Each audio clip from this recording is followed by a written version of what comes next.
Bugün mən sizlərlə Nəsibin Nəbizadə və onun ətrafından baş verən bu şoulardan danışmaq istəyirəm.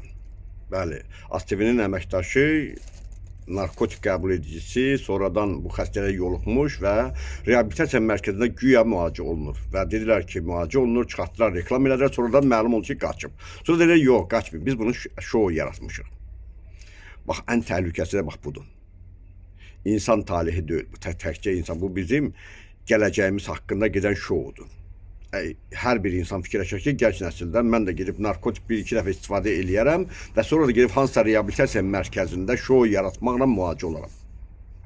Ay insanlar, bilin, o nə reabilitasiya mərkəzində, nə insanın özü o müalicə metodunu qəbul eləyə bilməz. Bu çox ağır metoddur və heç bir reabilitasiya mərkəzi də onu müalicə eləyə bilməz. Bunu hamı bilməlidir. Əgər kimsə də ondan çıxıb reklam eləyirsə, ondan nəsə para qazanmaq istəyirsə və öz reabilitasiya mərkəzini reklam eləmək istəyirsə, bu da çox aşağı bir işdir ki, insan eləyə bilər. Bu təkcə Nəsibin Nəbizadə və Ceyhun kimi adamlar deyil. Bu eyni zamanda bizim dilimizin gələcək nəslimizə aiddir. Hamı fikirləşər bu cür və bu da çox təhlükəli bir məsələdir. Amma Nəsibin Nəbizadə və digər Ceyhun kimi adamlar, mən ağır da olsa deyirəm, və küçədə qalmalıdır, səfil həyat tərzi keçirməlidir və hamı da bax bunu daha yaxşı görməlidir. Ən yaxşı metod, müalicə metodu bax budur, gələcək nəslimiz üçün. Bəli, ağır da olsa deyirəm. Və bu adamlar nümayiş olunmalıdır ki, görsünlər, hamı gələcək də görsün ki, nə bir dəfə, nə iki dəfə istifadə eləməklə ondan qayıdış yolu yoxdur. İnsanlar bu yoldan düşürlər və çıxa bilmirlər. Və bu daha düzgün metoddur və bu daha düzgün reabilitasiyadır. Nəinki onu çıxardıb reklam eləmək, cəmaatın içərisində fikir ayrılığı formalaşdırmaq və sonra ondan şou yaratmaq və yaxud reabilitasiya mərkəzinə müştəri cəlb eləmək. Yəni siz narkotiklə istifadə eləyin, qorxmayın. Axırda biz sizi gəlib müalicə edəcəyik. Görsən heç nə ilə bax belə.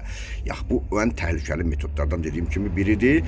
Nəsibin Nəbizadə və Ceyhun götürəndə özü-özlüyündə bir istedad sahibi deyirlər. Bəli, televiziyada çıxıb teksti üzündən oxuyub təqdim eləmək hələ bu qabiliyyət nümayiş elətdirmir.